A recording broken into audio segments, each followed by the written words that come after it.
Black Ops 7 Season 1 is literally a little over 7 days away, and as we're aware, we've already had some huge teasers literally released yesterday in terms of the brand new Zombies map releasing into Black Ops 7 and all the Zombies information that we like to get teased with. But yet, we've not had anything for Warzone or multiplayer as of yet, but we are expecting the full Season 1 roadmap early next week, whether that be Monday or Tuesday. So there's a lot to get through in today's video, guys, so definitely sit back, relax, and enjoy it. If you do, drop a like, subscribe if you're new, and turn on post notifications so you don't miss a single video here on the channel. So we are going to start off first of all with multiplayer, and as we're aware, multiplayer is a very big focus as well as zombies, and that's the kind of focus we seem to be seeing from treyarch and Call of Duty themselves at the minute. So far we've got a lot of great maps, a few maps that are not too great already in the game, and we've already had some Black Ops 2 maps added playable from launch. We had Express, we've got Hijacked,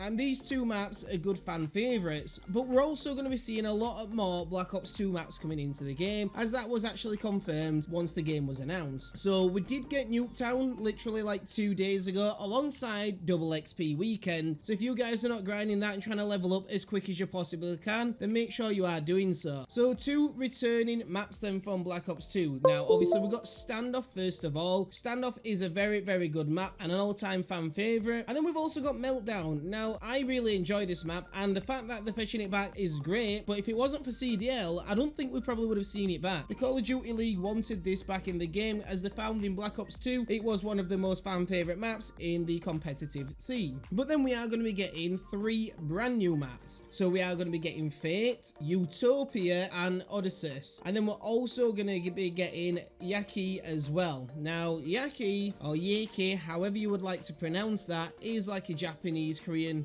kind of looking theme map, but apparently this is getting reskinned. Now as you can think back to Black Ops 2, we had a DLC map called Vertigo, which was up in the sky on top of a skyscraper, and it was a nice map in all honesty, but there's a lot of parts of the Yaki map that look quite similar to what Vertigo is. Now Yaki is actually in the campaign, so it sounds like they are going to be reskinning this to make it more playable and look like, should I say, the Vertigo map. Also, you'll probably remember some of the other maps as well. So Fate is actually in the campaign. I'm not too sure in regards where Utopia and Odysseus comes from. Maybe the campaign, I've not played it, but I know definitely Fate is part of the campaign. And speaking of multiplayer, we've also got some new weapons coming. Now it's already been confirmed we're getting the ballistic knife, we're getting the Maddox returning from Black Ops 4, and we're also getting the crossbow from Black Ops 2, like the original crossbow we saw back then. So we've got 3 returning DLC weapons, but we are expecting some brand new ones as well, which once I find out all the correct information on that, I'll be able to post a video on it. But as it stands, they are the 3 confirmed weapons by the Call of Duty devs. We're also going to be expecting a lot of brand new modes and limited time modes. Now we do have the brand new festive season coming up, so we're going to see a few maps with the Christmas theme, Nuketown being one of them, and there'll probably be 2 or 3 more. There'll be a few different modes that you guys can play across Zombies, Warzone, and multiplayer to go ahead and get yourself a lot of free rewards over the festive period. Some other modes that are going to be returning as well, guys, so we are going to see the likes of Sticks and Stones returning to Black Ops 7, and we are expecting a couple other modes to return, such as Prop Hunt, and there'll be many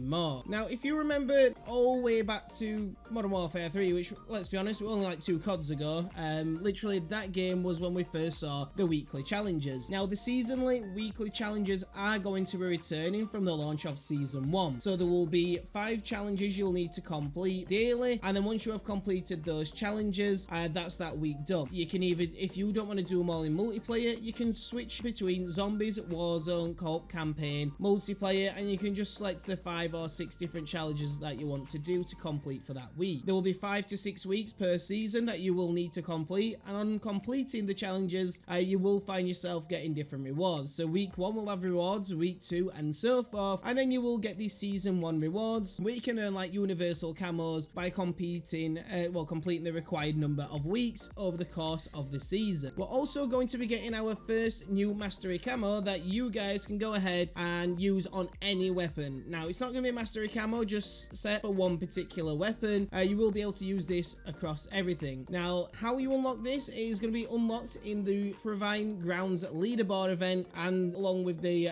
Burial Grounds camo as well. Here's a bit of footage on screen for you guys to see the new animated camo coming into the game, and this event will be coming in shortly. We'll also be expecting a lot of events coming in with Fallout as well, so we are getting our first crossover of this season of Call of Duty Black Ops 7, which is going to be the Fallout crossover, and we should be expecting that early on into Season 1. Alongside the new Battle Pass, we'll find a lot of new operator skins. Now, nothing's been confirmed exactly who it's going to be themed around as of yet, but there's a lot of operators in the campaign that we are yet to see in this game. So we are expecting quite a lot of new operators coming in very, very shortly. Now, zombies then, guys, like I said, we did have some confirmation on the zombies map yesterday. Well, I say confirmation, some teasers. We already knew exactly what map was going to be returning, plus all the additional maps we're going to get with that. So we are going to get the Astra Malorian, which will continue with the zombie storyline, but then we are also getting two brand new survival maps. So there will be the Exit 115, which is going to be based around the diner, and then we're also going to get the Zara Cassandrum, which will also be in there as a survival map. There's going to be a lot of other zombies content. We're going to be seeing new perks, weapons, etc. as well, all added into zombies, and like I said, the storyline is set to continue from Ashes of the Dam. Now, in terms of Warzone, there's not going to be such a huge update, but we are going to be getting the brand new map coming in for the replacement of Rebirth. Now, it isn't actually going to be fully replacing Rebirth. In fact, it's just going to be there just for a little time, and then we will be getting rotational maps, so you wouldn't be consistently playing the same map. Now, with the introduction of Black Ops 7 into Warzone, we're not actually going to be getting any boost jumping in the game, which is kind of confusing that it's in multiplayer, but it's nice that Warzone is taking that slight step away from the